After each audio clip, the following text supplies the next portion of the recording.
too.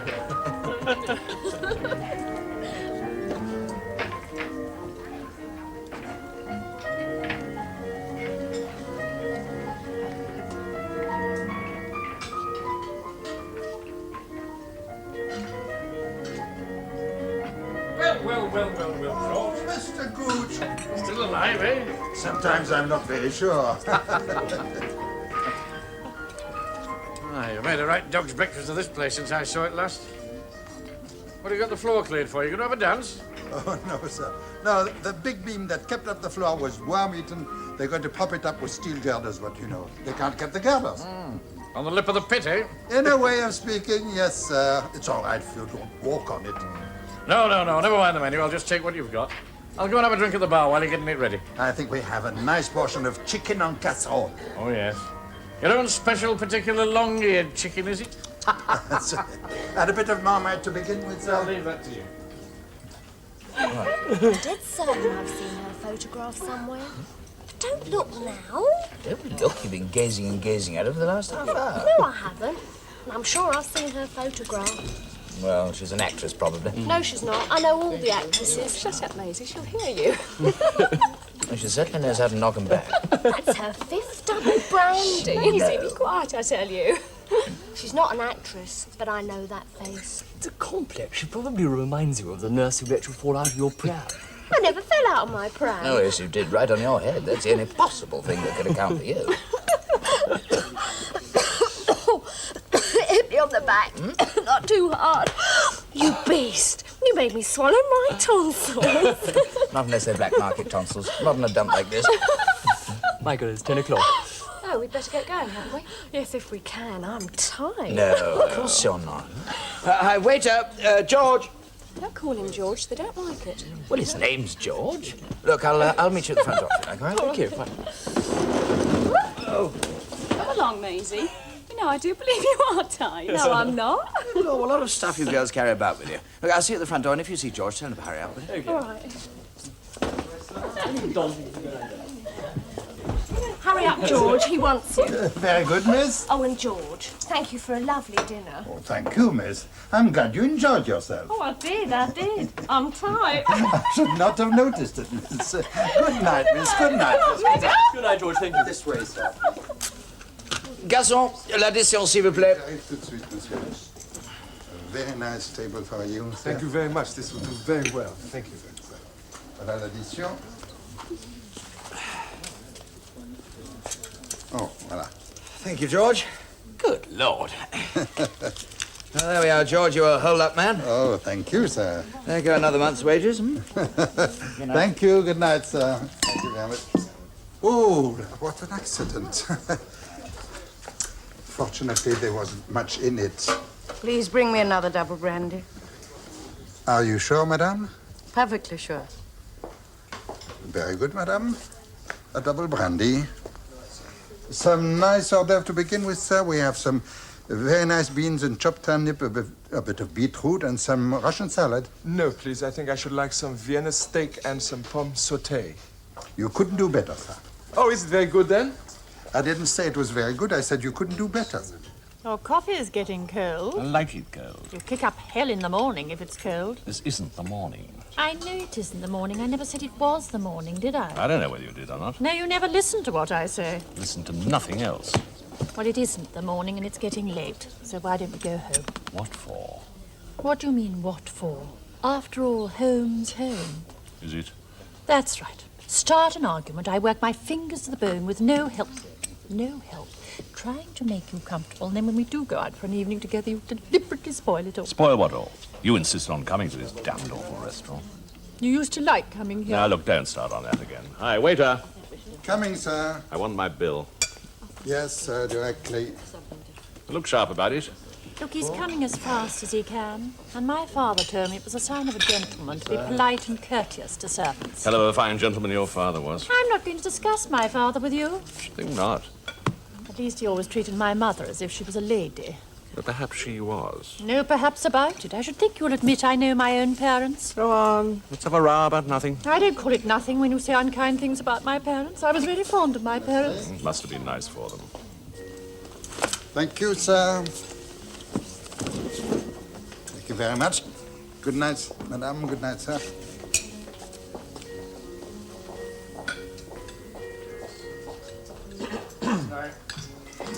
Good night. Enjoy your meal. No. Good.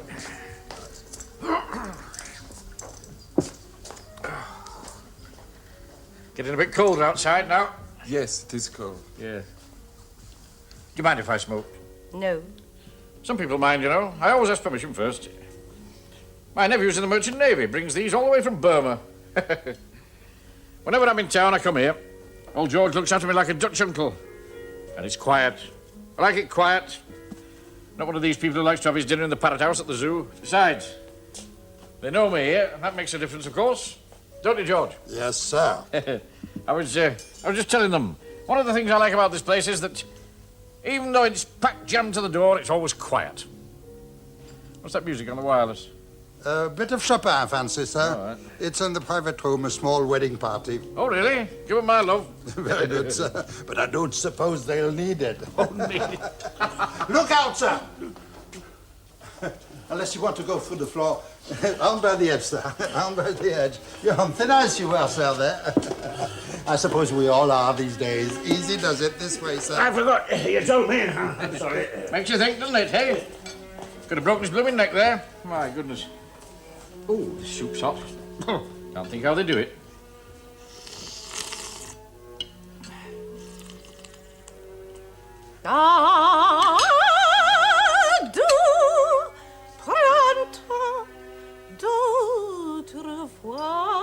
Gonna give us a bit of a song, are you?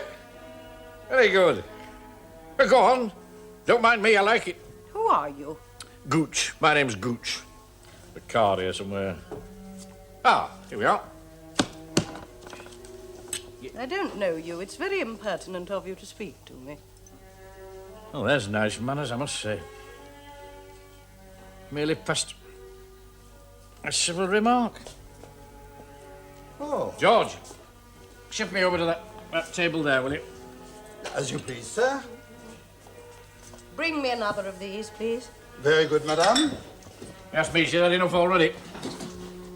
Oh, I don't want that soup. Take that away. Very good, sir. Round by the edge, sir. I know. Don't keep on telling me. Coffee. And, Kummel. Very good, sir.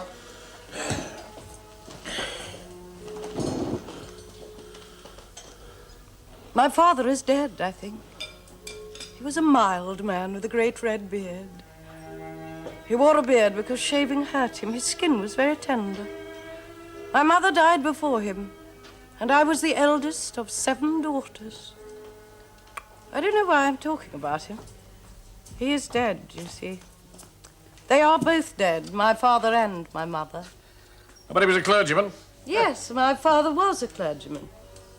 Yes, we had a laburnum tree at the vicarage. The pods were poisonous. We were told that we must not on any account eat the pods.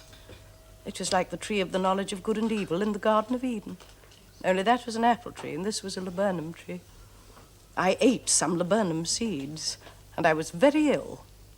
But I learned no more about good and no more about evil by that act. All that came later. My father was very angry. He was terrible in his rage.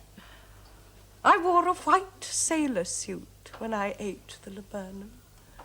My father thought I did it out of badness, or to show off. There were several little boys there when I ate the laburnum. But he was wrong. Perhaps God was wrong about Adam and Eve. I only wanted to know about good and evil, and that was reasonable enough. That was very, very reasonable. Even God is often unreasonable. Pull for the shore, sailor, pull for the shore. Heed not the rolling breakers, stand to the oar. No, madame. Please, madame, you can't do that sort of thing here. Why not? Well, madame, it stands to reason. You do not wish me to sing? No, please, madame, if it's all the same to you. Very well. Bring me another brandy. Well, madame, it's not for me to say, but don't you think you've had about enough? Would it be too much to ask you not to argue with me? I've had a very trying day. I should be very much obliged if you'd bring me quietly and quickly another brandy. Very good, madame. A small brandy, I think you said, madame? No, a large brandy. Very good, madame. Anything to follow, sir? Oh, nothing, thank you. Some coffee? Yes, please, some coffee. And your Kümmel. Would you like a nice cigar? No, don't smoke. Ah, good. I brought you a nice bit of apple flan. Oh, thank you. Having a bit of trouble with her, aren't you? No, sir, not at all, sir. Does she come here often? Not very often, sir. Hello? What's this, a cat? A cat. Oh. Somebody must have left it behind, George. I thought it was a cat. Oh, no cats here, sir. I like cats. They do not give one solitary damn. One of the young ladies must have left it. I'll take charge of it, sir. Ah, there's she. My glove, there it is. I thought I'd lost it. No, miss. This gentleman found it all right. Oh, that was most terribly kind of you. Not at all. What is your name? Don't pay any attention, miss. What is your name? Oh, Maisy MacArthur. How old are you? 21. Oh, that is not very old. It's my birthday today. Really? Got the key of the door, have you? Oh, yes, as a matter of fact. This is a very bad time to be 21. Well, perhaps it's always a bad time to be 21. It is a wretched age. Where do you live? Well, as a matter of Write fact... it down and give it to me. I shouldn't, if I was you, miss. You never know these days. I should like to know where you live. Come here and write it down.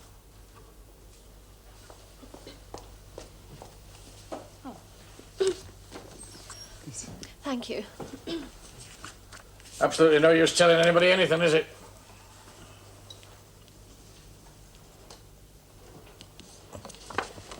Thank you very much. Goodbye. Oh, thank you. I must run now. Thank you ever so for finding my glove. Don't mention it. Good night, all. On my 21st birthday, my father took me to London for a treat. I'd never before heard the long, subdued, pulsating roar of London. I thought of an enormous beast purring in its sleep. My father took me to this restaurant. He used to come to this restaurant when he was at Cambridge. He was once dining here on the night of the inter-varsity rugby match. He was dining with the Cambridge fullback. He went out into Dean Street, and the Cambridge fullback tackled a trotting hansom cab horse. He tackled it low. The horse fell, and the cab fell over on its side. But nobody was hurt, except my father. The cabman hit him. But he hit the cabman, too. My father was a very good boxer. They were all taken to Vine Street, but it was all right. They drank with the cabman till 4 o'clock in the morning. I've never seen anybody look so happy as my father did when he was telling that story. I cannot imagine why he looked happy. The poor horse might have been seriously hurt. Men have brutality in their bones. There are no exceptions. None.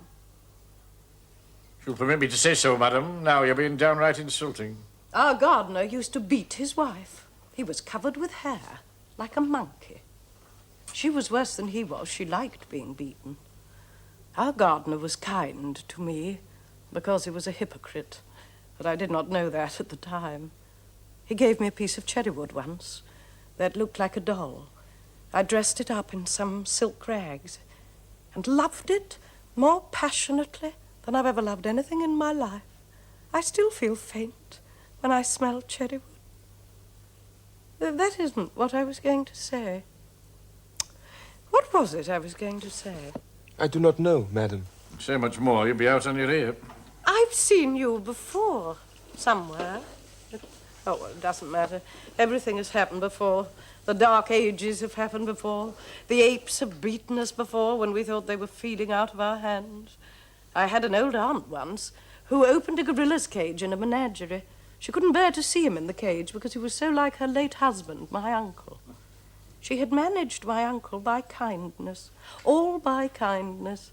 She thought everything could be done by kindness. It can't, you know. Have you seen a play called The Tempest? Yes, madam. My father took me to The Tempest as a great treat when I was 9 years old. It wasn't a great treat. It was a terrible nightmare. It was about an old scientist on an island. He had a daughter who was almost an imbecile. He had a slave called Caliban. He tortured poor Caliban with rheumatism and frightened him with spangled spooks.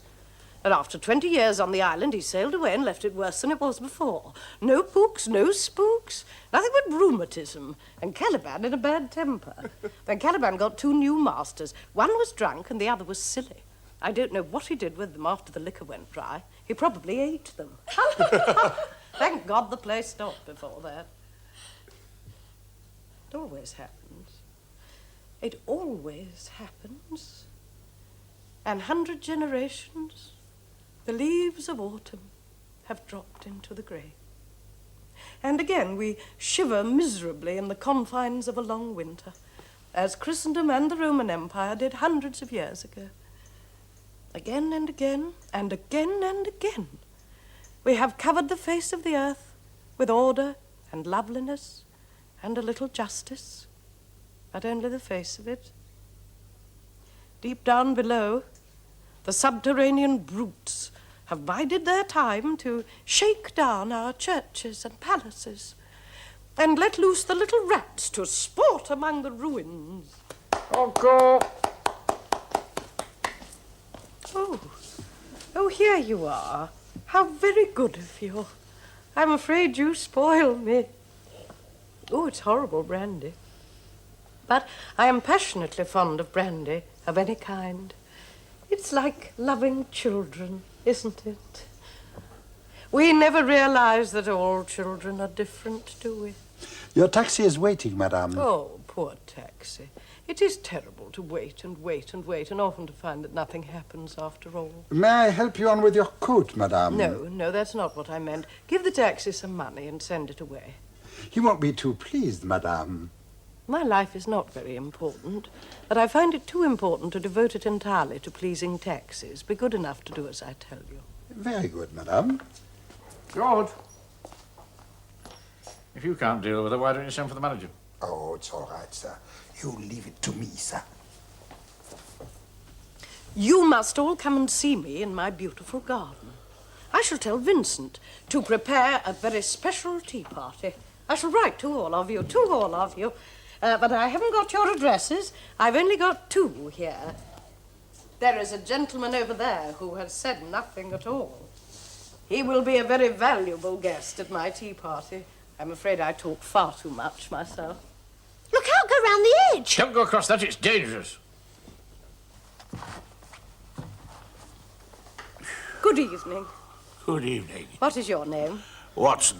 Where do you live? What's that got to do with you? Oh, perhaps I didn't make myself clear. Would you give me your card if you have one? Of course I've got one, if it's any use to you. You're not ashamed of it, are you? I'm not ashamed of anything. Oh, how fortunate you are. Would you let me have your card, please? Yeah, all right. There you are. Oh, thank you. That is so very, very good of you. Ah, there you are. Where the devil have you been? Just here. Oh. Well, you look like a hypnotized rabbit. Found my glove. Splendid. Well, come on, Beth. All right, Bill. Will you bring Bill to my tea party? Oh, yes. Thanks ever so much. Good night, then. Good night. Good night. Oh, I know that I am bound for a journey down the Sound in the midst of a refuse mound, but what the hell, what the hell? Oh, I should worry and fret.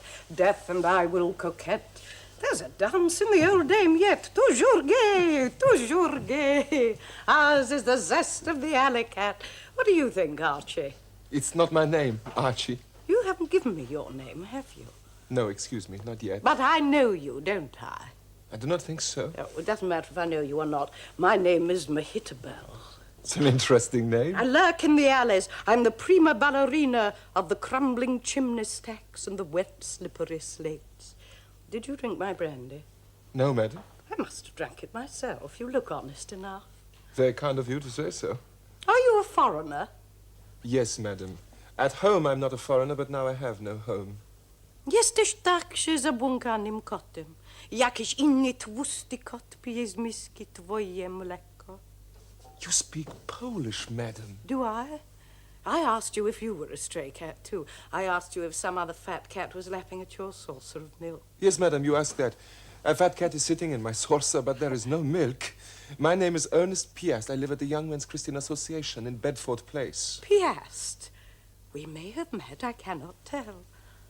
The probability of an event is the ratio of the number of cases that favour it to the number of all the possible cases that ought to occur, rather than the others, which renders them for us equally possible. You have read then Laplace on probabilities? No, not I. No, my father told me that, and I remembered it.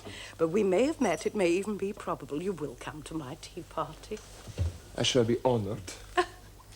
Hope there's somebody there to keep the party clean. What did you say? I merely passed a remark. Then keep your remarks to yourself, you goddamn greasy toad. Oh. Suppose you call yourself a lady? I should be interested to know what you call yourself. I could suggest several names. Oaf, lout, dolt, pig, ass, ape, slabberdigullion, son of a bitch, clown, fool, lickspittle, codface, imbecile, idiot, stinkard. Here, now, let's have a little bit less of You that. louse-bidden tinker's cur, how dare you speak to me? I've no desire to speak to you. Then keep your blasted trap shut. I'm sorry, sir. All right, all We right. are I'm looking for a closing friend now. of mine.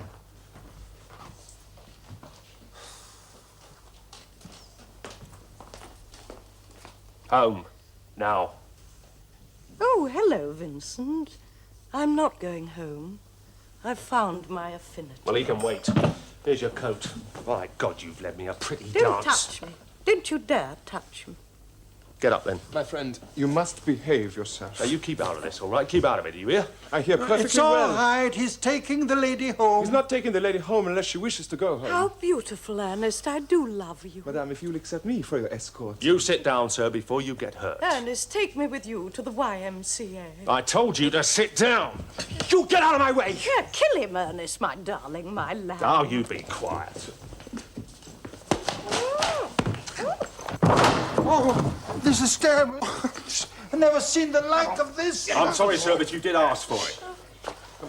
Come on. Oh, poor Ernest. Yes. Yes, Vincent, I think I had better come with you. You have the car? Yes, ma'am.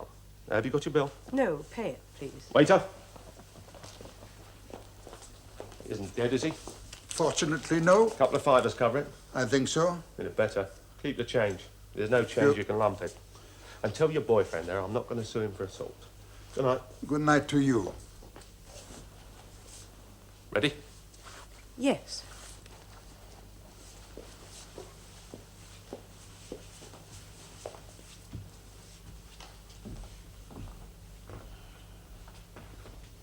She rose a little from the ground and passed from the room like a ghost. You think we should fetch a doctor? No, forgive me. I'm okay. All right, I'll take you home. No, please, it's not needful. I shall pay. I shall go. You are very kind. Well, you can't say we don't see life, can you? The less, the better. Oh, I wouldn't say that, George.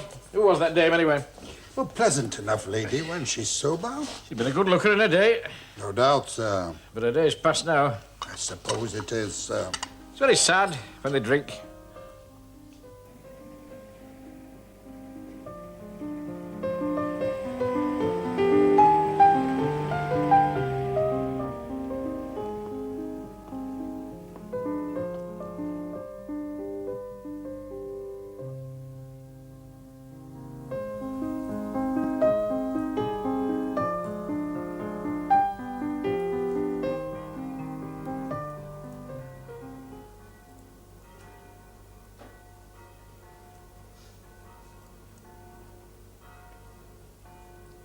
Bells, eh? I think I hear bells. Yes, darling, bells. What bells? What time is it? The nonconformist chapel communicants are just going to have their afternoon service. It's nearly 4 o'clock. Hope they enjoy it. So do I. I suppose they will in their own quiet way. Have you had a good sleep? Perhaps I have.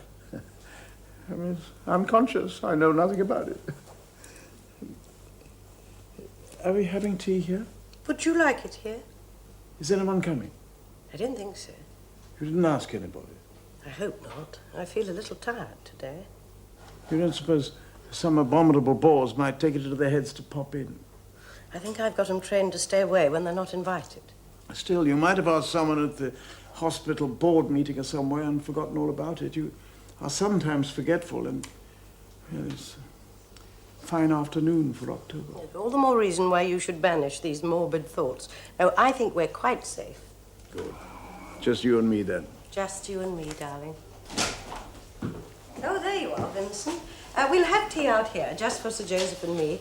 We'll have it now, before the afternoon gets any colder. Yes, lady. Excuse me, lady. Could I speak to you for a moment? Yes, of course, Vincent. It's a bit awkward. There's a young man who says he wants to see you. I told him you're not at home, but he won't go away.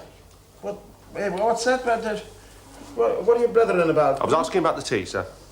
Fetch it, man. Will you fetch it? And don't stand havering there. I'm afraid we've got a visitor after all. Who is it, Vincent? A young foreign gentleman, my lady. He says you invited him for this afternoon. Name of Ernest Pierce.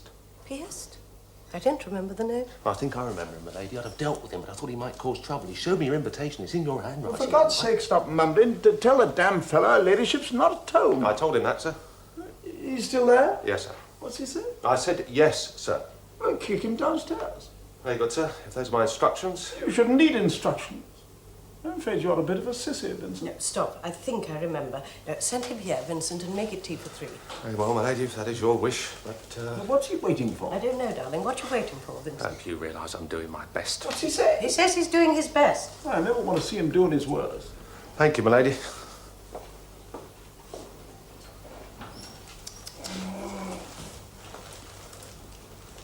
I don't like the fellow. He's a sulky sort of type.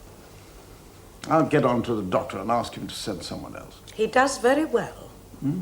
No, I mean, do we need a man of that kind now? You're better, aren't you? Yes, dearest, much better. Well, I'll speak to the doctor. If you like. Stands to reason you can't sit on a dozen committees without having a clearer head than most people. And he reminds me... I'd rather you didn't remind me. I know. I'm sorry. I can't keep my mouth shut. Forgive me.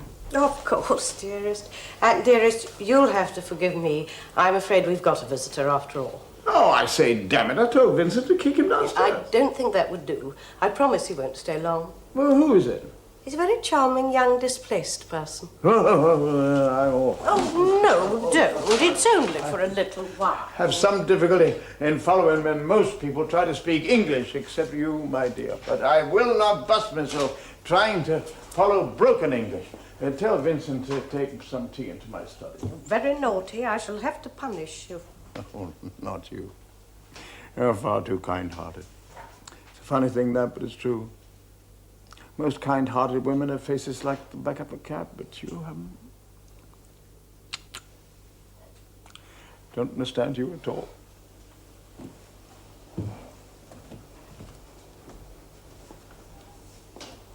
Ernest Pierce.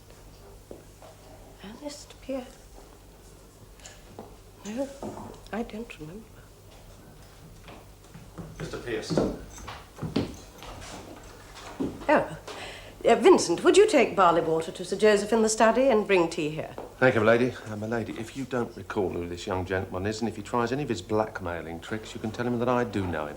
I know him very well. Thank you, my lady. So you and Vincent are old friends? No, madam. Then you must not mind what he says. He's a little eccentric. He is then your servant? Yes, of course. I see.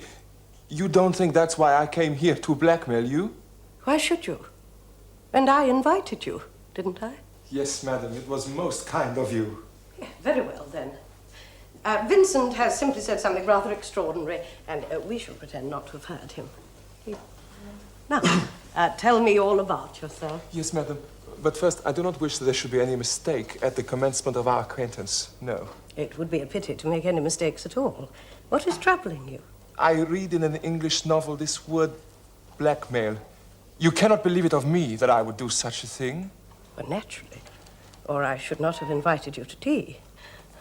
Now, we agreed to forget all about that foolish Vincent and his strange, insane manner of talking. It's natural that you should not like me, but that's no reason for saying such things. I don't understand. I thought you didn't know him. No, I said we were not friends. You don't remember, then, the manner in which I made his acquaintance? Help me. I'll try to remember. I hit him on the head. You hit him on the head? Yes, madam. It comes back to me gradually. Yes, why did you do that? Because his conduct to you was unbearable. Oh, poor Vincent. I should do it again. You must be a very violent young man. You must never believe that of me. Let me think. Where did all this happen? At Le Trois au Port. In Soho? Yes, madam. I see. And then I wrote to you, asking you to come to tea. Yes, madam, in the Polish language. Oh, you're a Pole, then? Well, my father was Polish, my mother was Scottish. I have applied for naturalization. I wish to become a British subject. An extraordinary ambition. Are your parents dead? I think they are, madam. You don't want to go back to Poland? Why? I've been back to Poland. You found there was nothing for you in Poland? Well, my mother and father had disappeared. I fought for a little time with the Russian partisans. My parents would never have approved. My father did not like the communists because he was a baron. My mother did not like them because they are atheists. I wished to become an English nonconformist. My mother and I used to go to the little Scottish church in Krakow. Do you know it? I didn't know it existed. Not now, I think, but we were very strict. My husband was once a nonconformist. At least he got into Parliament on the nonconformist vote in 1906. He is dead now, no? No, he's very much alive. He lives here, no? Yes. Oh. Shall I serve tea, my lady? Later, Vincent, please. He's been a long time your servant? Vincent? Oh, yes, quite a long time. He's quite one of the family. One of the family? Yes. Well, don't let us bother about Vincent. I want to hear all about you. You must have led a very exciting and dangerous life. Perhaps. I don't know. Don't you take any delight in danger? No, not much. But you were with the partisans. You must have had times when you were living with great intensity. One night I lie awake in a wet ditch for 12 hours waiting to kill a German soldier. When it was between the day and the night, I killed him. You may think then that this was life and very intense. Not so. Things like that are not life unless we know how to appreciate what they mean. I was like a stupid cat who killed a rat. Was I better on that morning or worse than one who strolls in a Hampstead garden? Oh, surely it is more exciting to stalk Germans than to stroll in a garden. Not so, unless you have education, unless you are educated. Ah, education. I have been very thoroughly educated. At least I can read and write. It's never done me the slightest bit of good. I spent hours reading about what other people have done instead of going out and doing things for myself. But you cannot do anything for yourself or for other people unless you have education. You cannot construct. I don't want to construct. I want to experience things. I want danger. I want to risk something. I want to risk my health, my reputation, my livelihood, my life itself. We can only appreciate what we have by risking it. But even to take risks is meaningless without education. But education may be wrong. Well, that's true and that's terrible, but even if it is wrong, it makes us different from the beasts. Oh, why do you want to be different from the beasts? Beasts are delightful. If they had a sense of humor and the gambling instinct, they would be perfect. It's possible that you are a very bad woman. I do not know. My mother told me that some women are very bad, though she took good care that I never met one. You've only met good ones? Yes, only good ones. Even with the partisans? With the partisans, they aren't women at all. They are avenging animals. No, it's only when we are idle we realize that women are women. Well, at this moment, we are pretty idle. Yes. And you realize that I am a woman? Yes. And you have decided that I am a bad one? I do not say that. I do not know. Well, perhaps you'd better go home and look me up in a book. I do not wish to go home yet. In that case, we'd better go in for tea. Please, yes. I wish I could remember how I met you first. There must have been something interesting about you, or I should not have invited you to tea, but I can't think what it can be. I do not interest you? Not very much, I'm afraid. No, you seem to me to be rather a conceited, argumentative young man. Yes, I was afraid I might appear so to you. You don't mind my saying so, do you? It makes me very sad. But I'm not offended. I am conceited, argumentative, and young. You speak only the truth.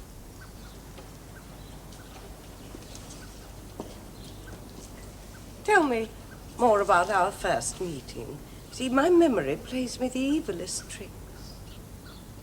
To me, it was most like when spring rain falls and the dead meadows begin to stir and breathe.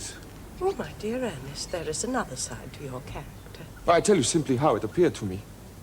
When did this happen? It was on last Tuesday. I seem to remember now.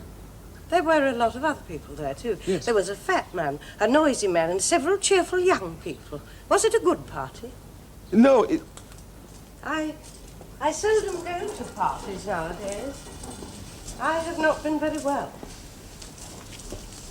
I'm sorry. I ought to remember. Do tell me more. It was at a restaurant. It wasn't a party. I must have drunk an awful lot, did I? I think you did. It was foolish of me. I don't remember writing to you, even. What did I say? You said, "Dear Mr. Piast, it is very seldom in this year of grace that one meets anyone that one wants to meet again, but I want to meet you. Will you take tea with me on Sunday afternoon at this address? In case you do not remember me, I had dinner next to you yesterday evening. Yours very sincerely, Catherine Pitts." You are perhaps Catherine Pitts? No doubt about it. I thought you must be. So you came. It was very good of you. I came because it was necessary to come. Necessary, Ernest?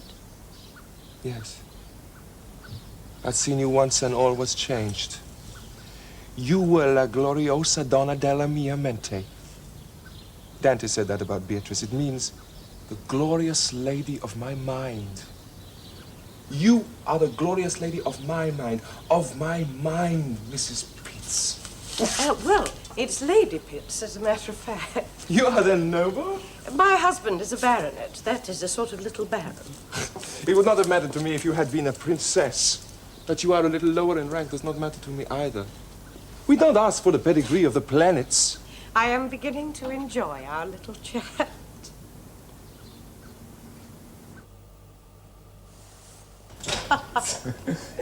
Oh, Vincent, how very tiresome of you. What is it now? There is a Miss MacArthur to see you, my lady. She has another young lady and 2 young gentlemen with her. She says she has an appointment. Oh, who in the world is she, Vincent? Do you know her? No, my lady. And Mr. Piast has been telling me about this party where you and he came to blows. Was she at the party? I did not see her, my lady. Is she a young lady or a young person? A young person, my lady. I think we'd better go in. You were quite wrong about him, you know, Vincent. I hope so, my lady. He says that you hit him, but that he hit you first. You wouldn't like to shake hands or anything. No, my lady. Vincent is sometimes a little difficult. I have found him so. I know, it's a pity. Oh, here they come. I've never seen them before in my life. How good of you to come, Miss MacArthur. How very nice of you to bring your friends. Have you had tea? Well, as a matter of fact, no. Actually, you asked us to tea. Oh, of course I did. Vincent, would you bring some tea, please? Yes, my lady.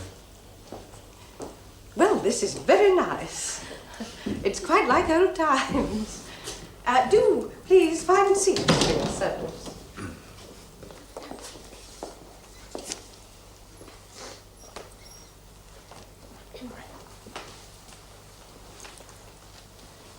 Now, you know Mr. Piast, of course. No, I don't. Oh, yes, you were, I mean to say there, weren't you? Yes. How do you do? This is Helen Willis and Bob Kentish and Bill Wishford.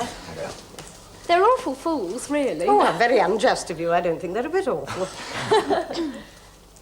It was most terribly kind of you to have us. Of course, we'd all heard of you, and I swore black and blue that I knew you, only by sight, of course. And I was quite right, wasn't I, Bill? Absolutely right, yes. I saw you at that film premiere. You were running for the deaf and dumb. You remember? I don't remember you, I'm afraid. Oh, I wasn't anybody, really. I managed to get a ticket somehow. You were representing the dumb, I presume. You think you're terribly funny, don't you? And Queen Mary was there. Oh, yes, I remember her. And Abbott and Costello. It was terribly exciting. I'd never been at one of those things before. So, you were all at this party at... What was the name of the place? The Trois au Port. Yes, you walked on the floor. It was funny. It would have been funnier if I'd walked on the ceiling, wouldn't it? No, I mean, the floor was dangerous. George said so. George? The waiter. Oh, the waiter. I'd never have dared to walk on that floor. George told you, but you paid no attention.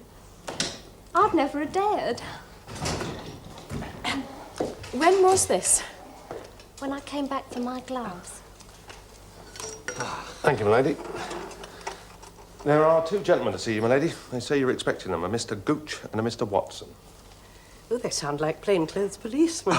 No, my lady, they are not police officers. Where are they? In the morning room, my lady. Tell them I shall come to them presently. Yes, my lady. I think our mad tea party is quite big enough, don't you? Besides, we're talking about things that strangers might not understand. I'm not sure that I understand them myself. Do forgive me and don't dare go away, any of you.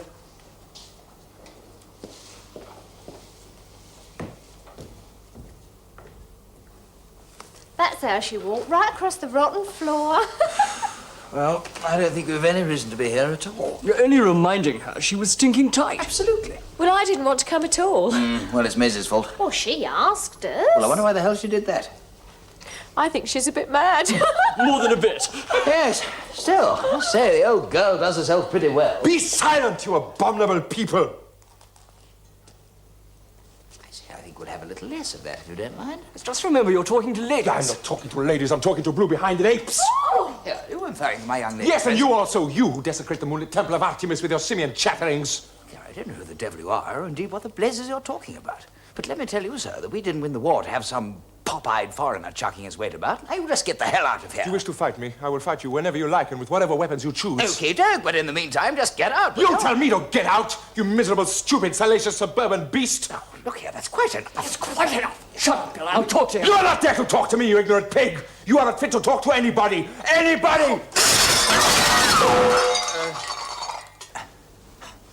Have you seen the Observer anywhere? Oh, excuse me, I'm interrupting. I'm afraid we've had a slight accident. What's that? Speak up.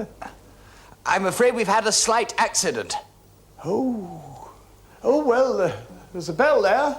Better ring for Vincent. We're most frightfully sorry. Yeah, here's my newspaper.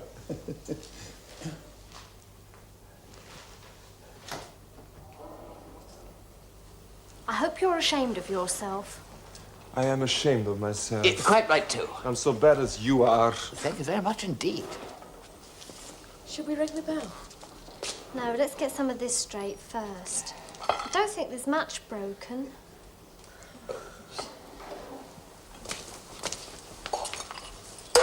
If you're sorry, you might lend a hand. Yes, lend a hand.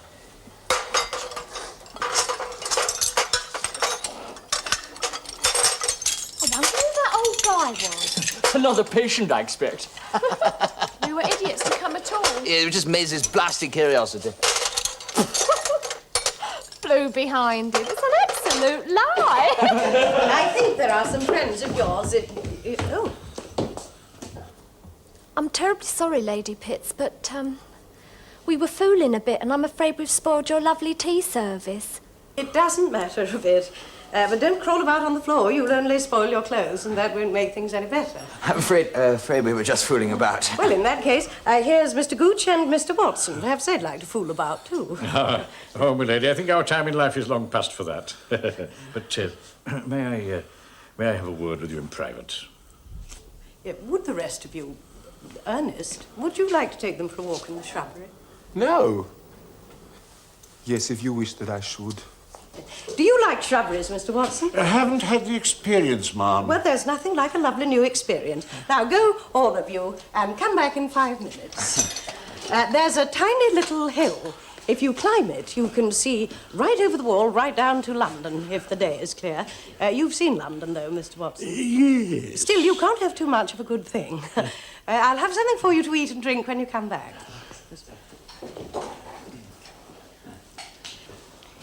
Now, Mr. Gooch, we shall have our tete-a-tete. What was it you wanted to say to me? Lady Pitts, I spoke to you in a very ungentlemanly fashion the other night. You see, I didn't know who you were. So I accepted your most kind and generous invitation so that I might have the opportunity of apologizing for my own cultivated behavior. You see, I'd had a drop or two. Perhaps I had had a drop or two myself, Mr. Gooch. Oh, I wouldn't say that, your ladyship. And whether or not, you was always the lady. No, there's no excuse for me. Was that all you wanted to tell me? That was all, your ladyship. Then I accept your apology. Go and fetch the others, will you? May I say how grateful I am that you've taken the unfortunate incident in the spirit? It will not occur again, I can assure you. No, I don't suppose it will. Fetch the others, will you? Only too happy to oblige. We'll bring the tray down here. We're having a very nice tea party, Vincent. Yeah, so I see, my lady. Oh. Yes, you can clear away the rubble. Why didn't you tell me about all these people? I knew nothing about them. I saw them for a minute in the restaurant. They were just an ordinary sort of crowd as far as I was concerned. Except the young man who hit you. Yes, except for him. I didn't know you were going to write to them. Well, there must have been something about them that interested me. Well, I dare say it was all part of the evening's general gaiety. Quite sure it's safe to leave the whiskey with me. Oh, yes. You had your fling for the next 6 weeks. Your sort doesn't like whiskey. Not for itself, I mean. My sort? The cyclothymic type. Oh, by the way, Sir Joseph bumped into that bunch. Did he? What did he think? How do I know what he thought? What he ever thinks?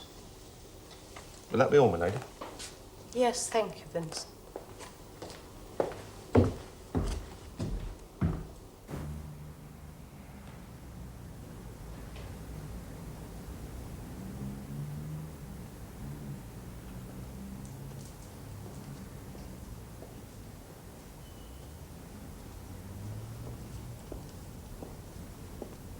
Is that you, Ernest? Where are the others? I found the little gate. I told them it would be wise for them to go.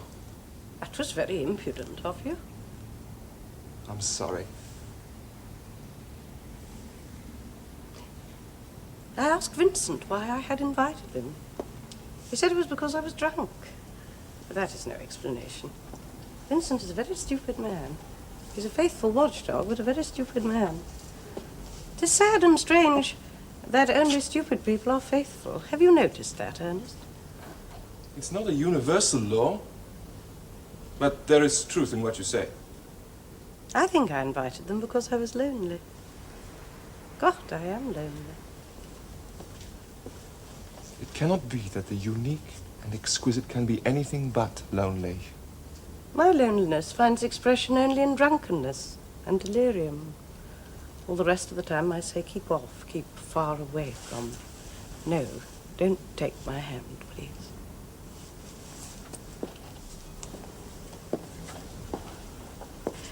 Do you like my little summer house? It is a holy place. I want to plant a laurel bush just there. We have rhododendrons and bays in the shrubbery, but no laurels. When it grows to full height, I shall be dead. No! I am nearly 50. 50 what? 50 years? What are years? Years are nothing to you. You're only a boy. They were something to me until last Tuesday.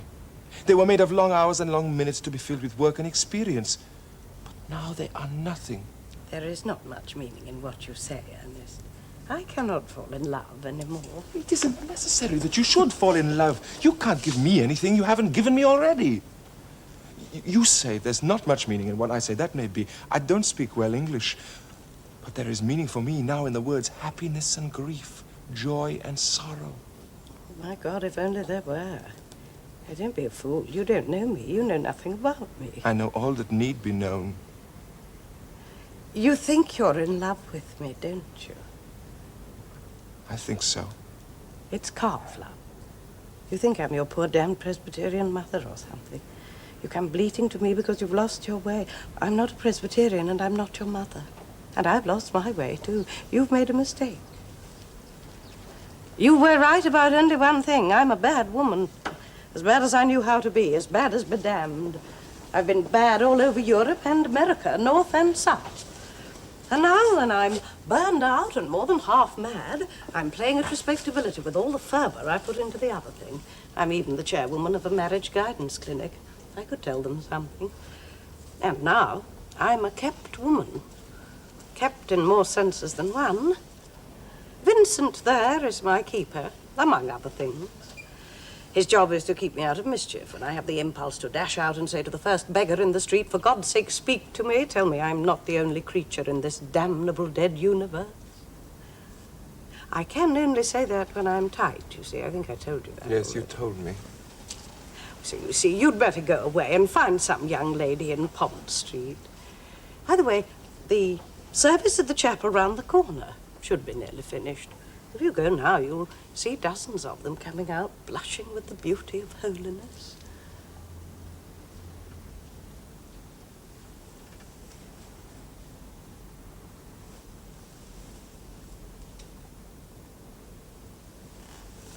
There is the new moon.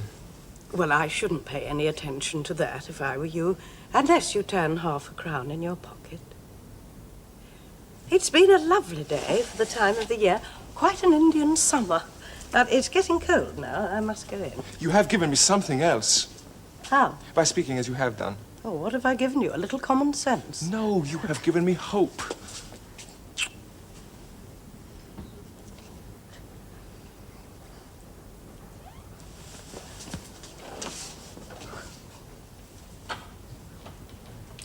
What on earth do you think you're doing?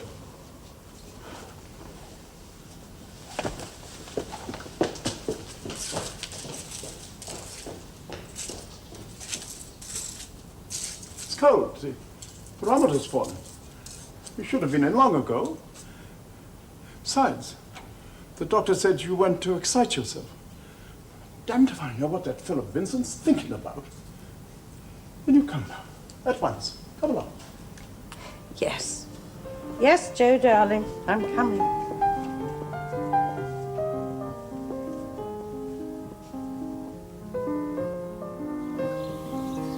Getting damn cold. And we may as well make the most of the weather while it lasts. There's a touch of frost this morning.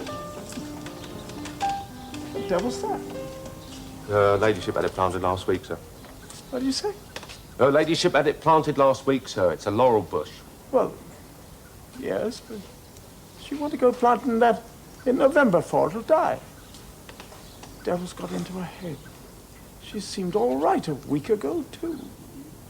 Better than she's been for years. You haven't had any trouble, have you, Vincent? No, no, sir, none at all. In fact, she's been more cheerful, easy in her mind. What's that? She's all right, sir. Well, I don't see the sense in planting a thing like that in November. Oh, I suppose she thought it better late than never. Oh, for God's sake, stop mumbling, man. Did she say why she planted it? No, sir. Right now. I'll ring if I want a hot water bottle.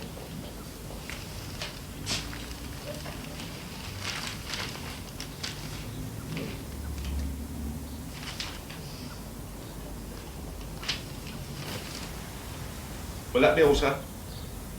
What? Yeah, yes.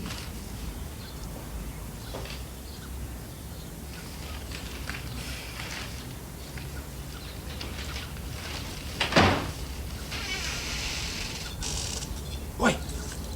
Come on. Come on, look sharp about it. What, may I ask, sir, are you doing here? I came in by the little gate. That is not an answer to my question. I thought I might see Lady Pitts. Well, I'm afraid you can't. Her ladyship is not at home. But I must see her. There's no must about it, but you better go back the way you came. No, what's all this? Young man made a slight mistake, so I'm showing him the way out. Did you here last Sunday? No, I don't think so, sir. Come on, let me look at you. I've seen you before somewhere. I was here last Sunday. Yeah. Well, you can sit down. Don't stand there as if you'd burst your braces. Get out, Vincent. This young man's a friend of Lady Pitts.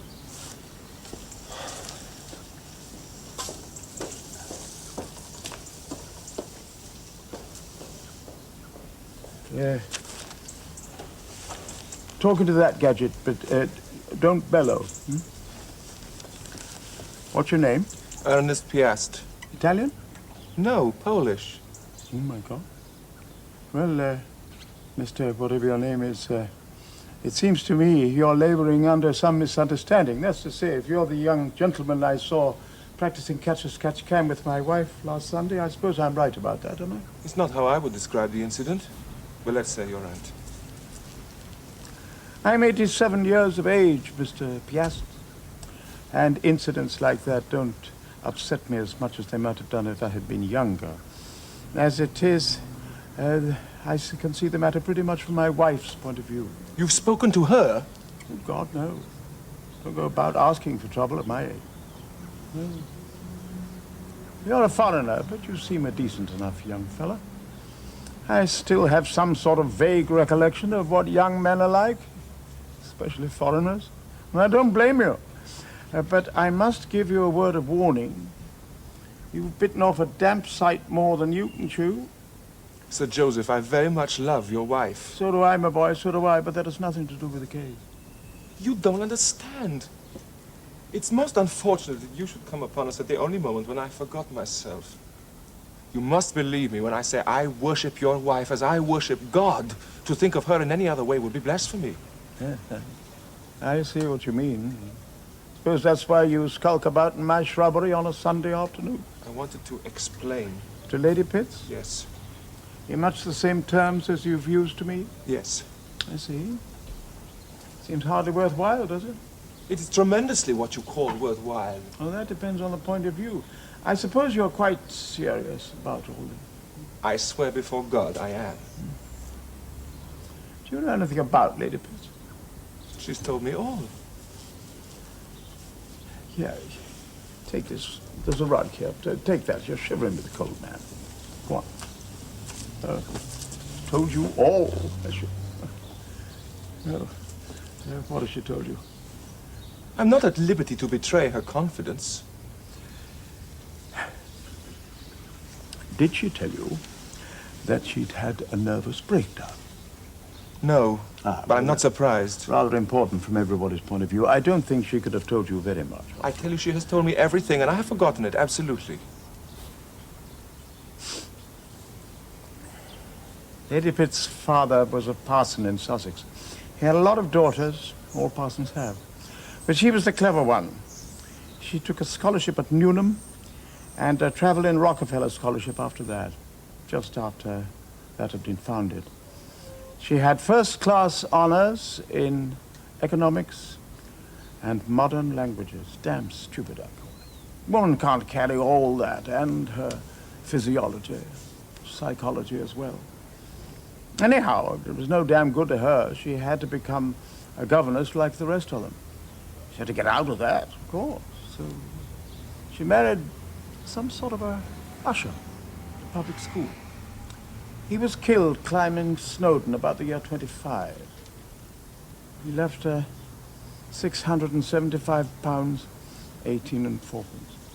So she took her chartered accountant's examination. She couldn't bear the idea of teaching anymore. From 1926 to 1937, she was on the board of a biscuit factory in Birmingham. She worked all day and ran a shelter for prostitutes at night. 1937, I married her. In a way, it's been a success. And in a way, it hasn't. She had outbreaks. One can't really be surprised. It's all this emancipation of woman. They think they can do what they like, but it's not their nature to do what they like. So they just wallop about in the tide until they get caught in some new form of slavery. I found her all I could to keep her mind occupied, but there's more than the mind has to be kept occupied, and so she has outbreaks every now and again. I don't know why the hell I'm telling you all this. I told Vincent to throw you out when you came first, and I think that would probably have been the best plan. I wouldn't mind her amusing herself with young men, but the trouble is, she doesn't know how. She has the misfortune to be a dyed-in-the-wool Puritan. I wonder if you'd be kind enough to... you'll find a little bell in there on the table. Would you ring it for me?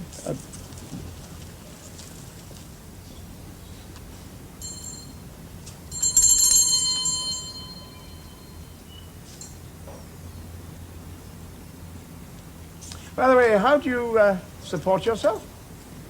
I'm a student of arts at London University. I teach French, Russian, and Polish at the commercial college. Well, if I were you, I'd keep on doing that and leave my wife alone. You say you worship her from afar off? Or something? Well, the further off, the better. If you keep messing around here, you'll only make her ill and get small enough satisfaction for yourself. And if by any chance it's money you're after, you won't get any of her. I'm a millionaire, and millionaires don't make money by giving it away. Sir, you are insulting. I'm a gentleman. Gentlemen have to live like everybody else. Oh, there you are. Thank you. My tablets there. Yes, sir. Well, give me one. A glass of water.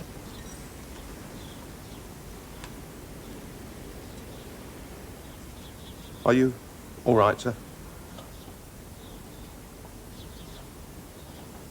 Of course I'm all right. Been all right for 87 years. Get out, Vincent. Thank you, sir. Now, where were we? Yes, you were saying you were a gentleman. Well, if you are a gentleman, you'll know how to act. Lady Pitts isn't particularly happy, but nobody is. And you can take it from an old man, she's not going to be any happier living on your pay. She's 50. And 50 is too late to go stravagan.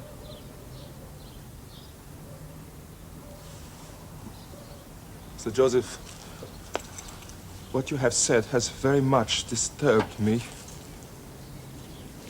I give you my sacred word of honor. I will never again attempt to see your wife. She will be to me as Beatrice was to Dante when she had gone to heaven. That will be all my happiness. It will be known to you from the works of Ovid that the god Apollo did once pursue Daphne, the daughter of the aged Jay. As the god was about to seize her, the aged Jay transformed her suddenly into a laurel tree.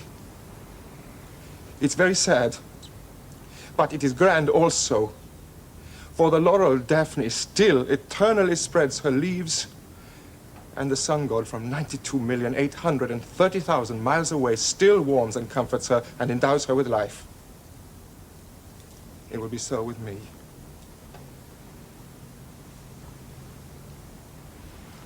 Suppose you realize I haven't heard a word you said. What's the gist of it? I will not see Lady Pitts again anymore, my word of honor. Yeah, I'm glad you take that line. Of course, when I'm dead, she can do what she likes. Goodbye. Goodbye, Sir Joseph Pitts. Oh.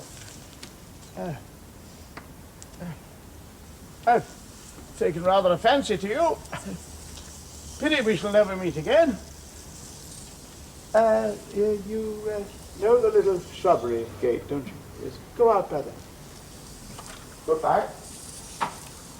Goodbye, Daphne.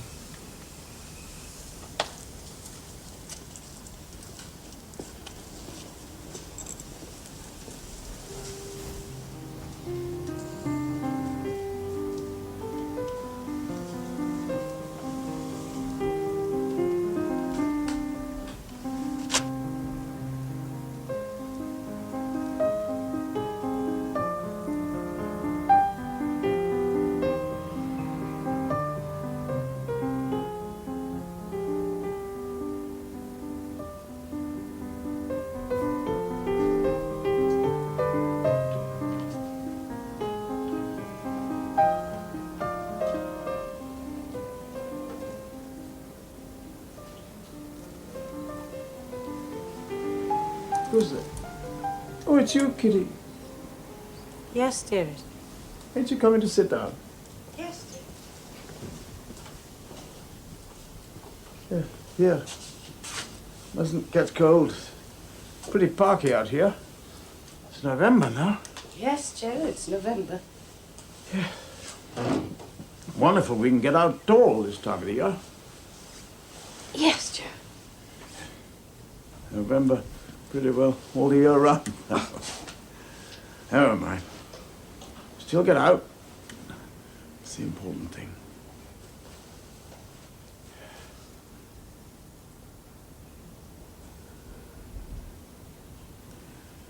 How's your little tree? I think it's going to live, if the frost stays away. It's Daphne Laureola, isn't it? Yes, darling. Pretty name, Daphne.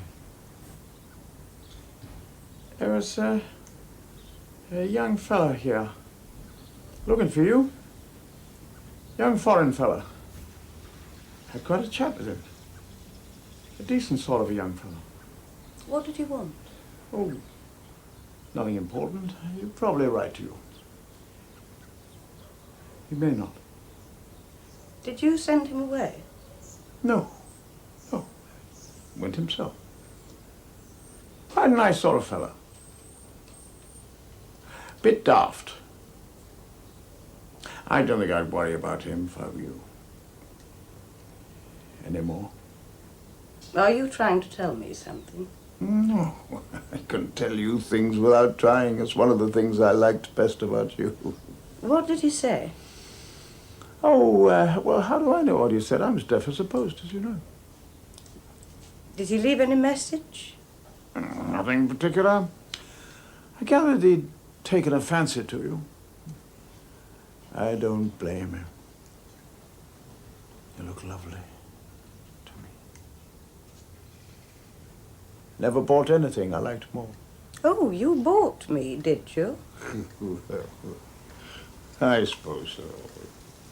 What does it matter? The only way I ever had of getting anything I needed. It's as honest a way as most, and all said.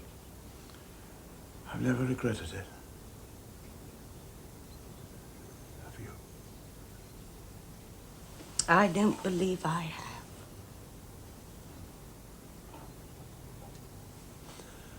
Afar off. What did you say? Afar off may be just the other side of the garden wall. But it's far enough.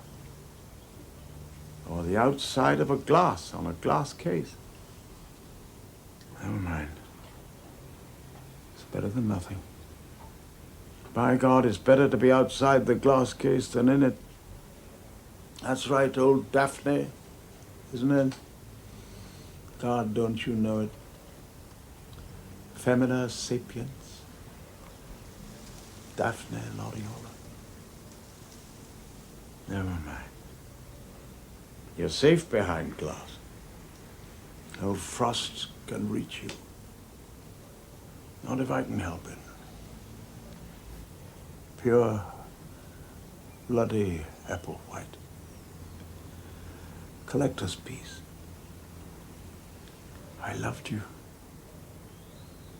How do they put it? In my fashion, Kitty. Best I could do. If I'd been younger. Not that I wouldn't have. What's the matter with you, Joe?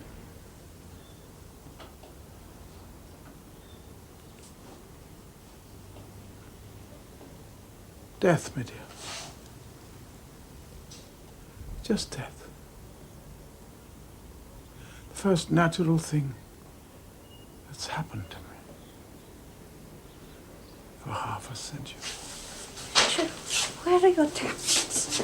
Vincent! Vincent, come quickly! Joe! Joe! Oh, Joe!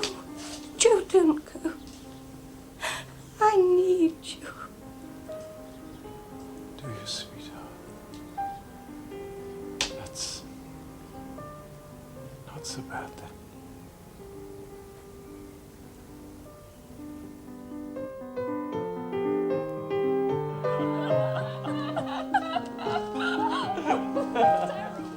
Like a liqueur? Don't mind. What liqueurs have we got, George? Van der Hom and gin cocktail. Oh, Van der Hom. Yes, 2 Van der Hom. Oh, George, just a minute. Do you fancy a liqueur over there? Well, yes, thank you very much indeed, Mr. Goose. It's very kind of you. Right. 6 Van der Homs, George. Thank you, sir. Your coffee's getting cold. I like it cold. You kick up hell in the morning if it's cold. This isn't the morning. I know it isn't the morning. I never said it was the morning, did I? Then we know what time of day it is. That's something, anyway. Well, moderate your voice, or everyone will hear you. I suppose I do. I've got to say won't do them any harm. Whether it does them any harm or not. I don't like looking conspicuous. What'd you put on that hat for? You leave my hat alone. I wouldn't touch it with a pair of tongs. Do you ever see our mutual friend Lady Pitts? No, sir, she hasn't been in recently. Must be 6 months since I saw her last. I can't recollect. Look who's here. Oh. Good evening, sir. Good evening. We haven't seen you here for some time. This way, sir. I have a very nice table for you here, sir. Some nice hors d'oeuvre to begin with, sir. We have some very nice beans and chopped turnip, a bit of salt herring, and some very nice beetroot. No, please. I think I should like some Vienna steak and some pomme sauté. Very good. Anything to drink, sir? No, thank you. Very good, sir. Cheers. Cheers, your good health. Oh, Mr. Pierce. Hello, Mr. Pierce. Just Mr. Pierce, isn't it? Yes, yes. Remember me? I do not think so. Oh, come now. Weren't you in here that night 6 months ago when we had that little contretemps, eh? And haven't I met you in more genial circumstances in a certain house in Hampstead? Yes, you're right, perhaps. Gooch. I sucked Gooch. Any familiar faces here? Yes. How do you do? Look, why don't you come and join Mr. Watson and me? We're nearly finished, but we'd be very glad to have you. No, you're very kind, but thank you. I would like to... Oh, come on now. Don't have to be offended if you don't join us. Come on. That's it. You remember Mr. Pierce, Cecil? Mr. Watson? How do you do? Sit you down. Well. It's mild weather for April, isn't it? Yes. Yes, more like November. Yes. Good night, madame. Good night, sir. Hope you enjoyed your dinner. No. We were just discussing our genial hostess, Lady Pitts, before you joined us. Seems she doesn't come in here anymore, which perhaps just as well. Have you seen anything of her lately? No. Read about her in the newspapers? I don't read the papers. Oh. I saw somewhere where she's giving up all her boards and committees. Not surprising, really. Funny that she's kept them on so long. Tragic case, in a way, that. She must have a cool $250,000 to her own kick. Wonder what she's going to do with it now. Women? There ought to be a law against it. They don't know how to handle money, especially her sort. Sir Joseph was a wily old citizen. She'll miss his advice now he's gone. Gone? Yes, didn't you know? No. That's what comes of not reading the newspapers. Oh, yes, he died 6 months ago. Now, what I could never understand... He fainted, that's all. Right, get back, stand back, give him some air. Shouldn't do his collar. Yes, give me some water, George. There we are. Here we are. That's it. He's coming round, that's all right. Food poisoning, I shouldn't be surprised. These young foreigners don't get off enough to eat, you know. All right, can we give us a bit of a turn then, lad? Here, drink this, steady you up. Bring some brandy, George. Brandy. What do you think it was, the cigar smoke? No. You say that Sir Joseph is dead? Yes. I thought you'd have known. I must go to her. No, you just stay right there. Stay right there. Slip round tomorrow afternoon and see her. He'll be all right now. Leave him to Cecil and me. You sure? Yes. Here's the brandy. Right, brandy. Do you like a doctor? No, thank you. He'll be all right now, George. Don't worry. Oh, take that Vienna steak away. Bring him some dry toast. You'll not be feeling much like a meal, are you? No. No. Good evening, madame. Good evening, sir. We are very quiet tonight. We ordered a special meal by phone this afternoon. Yes, what was the name again, sir? Mr. and Mrs. Vincent. Oh, yes, of course, Mr. Vincent. Could I bring you a couple of glasses of sherry and some nice hors d'oeuvre? Yes, thank you. Well, this way, sir, please. It's curious. It does come back to me bit by bit. I remember that patch on the floor. Well, they tell me they have to wait years for permits. There was a ladder there or something. Oh, it's gone. It's rather a ramshackle place, dearest. Well, you would insist on coming here.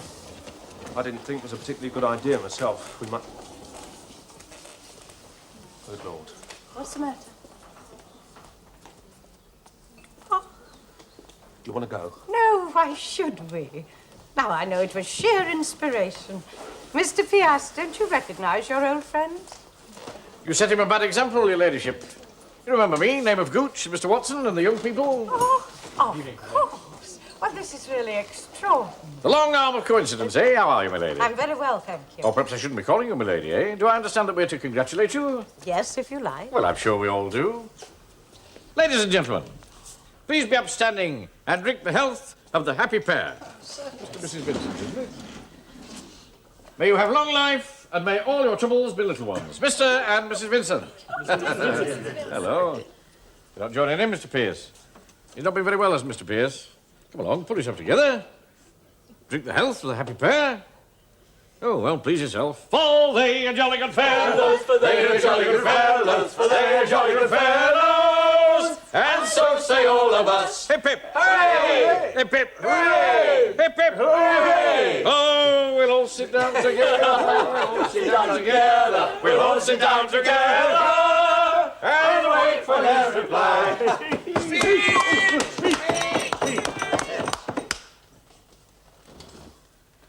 Very kind of you, I'm sure. It's a bit unexpected. In fact, I'm sure that my wife and myself... Hooray! I'm not sure that we'd have come if we'd known there was going to be this sort of thing. In fact, I know we wouldn't. As soon as you've drunk our healths, thank you. Come on. No. But, Catherine... I said no.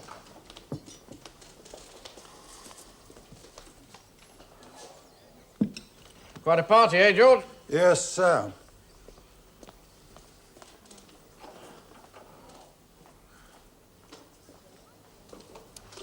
Why do you look at me like that? I did not know that your husband was dead. Oh, come now, Mr. Pierce. Don't bring funerals up on a happy occasion like this. The king is dead. Long live the king. Do you believe that I did not know? Why should I not believe you, and what does it matter? You ask me, what does it matter? You ask me that? Look, control yourself, will you? You're amongst friends. I will here. tell you what it matters. Listen, we've had enough speeches. Sit down, you. Did you call me, sir? No, did you hear me? Sit down. Darling, you mustn't shout. Well, let him sit down and shut up, He then. has nothing to do with you. I've told you to be quiet. Yes, be quiet, you poor devil. Look, another word from you now. I will Come not on. endure this. You were once my keeper. I did not engage you as my bully. Sit still. Sit very still. I'm sorry, darling. You made me lose my temper. Do you propose to make a public speech at me? I must say what is in my mind. I must say it. I cannot help it. You should not have come here! Come along, sir. This is not the House of Let him Commons. be. I am not afraid of him. Let him alone, I tell you. All right. Are you married to this man? Yes. Do you mind? Yes, I do. Desperately mind. I don't understand why you do this. You knew what you were to me. I told you. I do not understand. I must understand or I shall die. So you wish me to explain my private affairs at the top of my voice in a public restaurant? You were doing that when I first met you. You speak English very well. Do you know what a cad is, Mr. Pierce? Stick what label on me you like. It's nothing to me. Has nobody told you about the poor peasant who worshipped a goddess, and then he found that there were no gods or goddesses, only an empty sky? Has nobody told you about the god who loved the immortal girl, thinking she was as he was, and then he found that she was a no-good slut? I should make up my mind which it was if I were you. You can't have it both ways. You can have it both ways if you know what it is to love. Madam, you filled my world with wonder. If I had learned that the wonder existed only in my imagination, I could have borne it. But you exist, by God. You exist.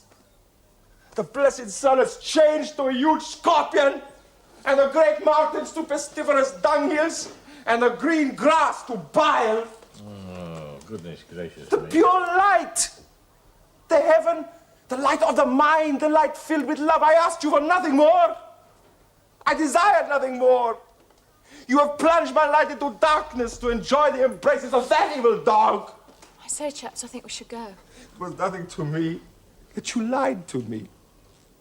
I believed you when you told me you had led the life of a woman of pleasure. It was no more to me than to be told that before the day of creation there was chaos. Now it is ruin and desolation forever and ever. Nonsense. If it is nonsense, you have made it nonsense. Even if I kill myself, it has no meaning. I have nothing to do with all this. It is all in your own head. I told you that. If you feel wretched, it isn't my fault. I won't be blamed. It isn't fair. You're a woman. You tell him it isn't fair. They're in love with themselves, aren't they? They care nothing for us, do they? They make up something out of their own heads and borrow our faces and bodies to clothe it like washing off a line. They do, don't they? I told that fellow I'd played the harlot over half Europe. He believed me. It wasn't true, but he believed me, and he didn't care. Do you hear? He didn't care. There never was such a waste of a good lie. He simply wasn't interested. He wasn't interested in me. He wouldn't have noticed me at all if I hadn't got drunk and made a fool of myself. I burst in on his meditations, and he said, oh, hello, here's a woman. She'll do for Beatrice, or whatever cloudy tart he was dreaming about. It never occurred to him that I was a human being. They're all the same, unless they're pigs. And the pigs are at least honest with themselves and with us. I've found that out now. And that's why I've settled down in a nice, clean pigsty. Don't believe her. She's a liar. She knows she's a liar. She's a damn liar. Stay where you are. I can deal with this young fool. Mr. Piast, you are an excitable, crazy, ignorant young man. You think because you played at being a bandit in the war that everything is like that. You wanted to save the distressed lady from the ogre, didn't you? The lady was too old to play these games. She married the ogre and settled down. They all do, Mr. Piast, they all do. Don't mumble and mutter there when I'm speaking. The manager thinks we should go out. What's he got to do with it? I think he's right. Well, we haven't had our dinner. We can have our dinner somewhere else. This isn't a restaurant, it's a bloody debating society. Oh, well, I haven't finished what I was going to say. I never yet met a woman who had. Come on.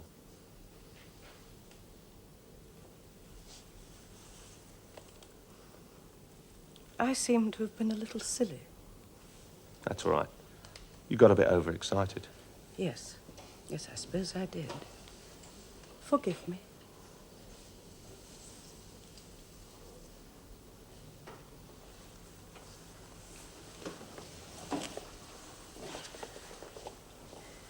Will you forgive me?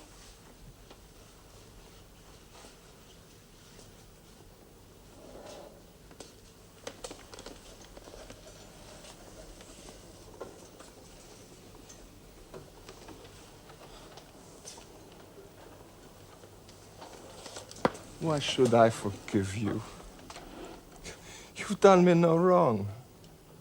It's not you who have done this. Yes, Ernest, that is true. The old people who lived thousands of years ago would not have found this strange. These things are as old as the moon. The white goddess swings the tides idly to and fro, and the little coloured wriggling things in the swaying seas know her.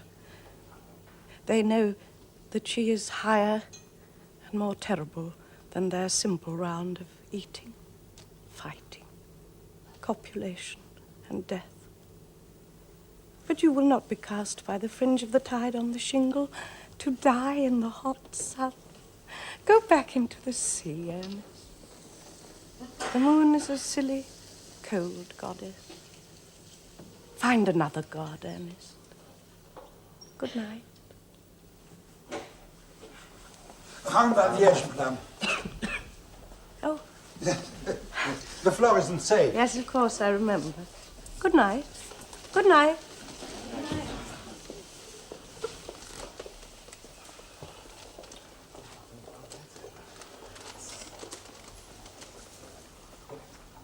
You're well rid of her. I think she's bad.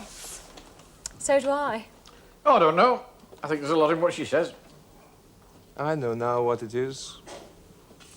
I am not Dante. No, of course you're not.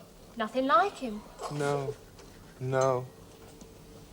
I am Apollo, she is Daphne. Apollo wanted Daphne so much that the old man changed her into a laurel tree.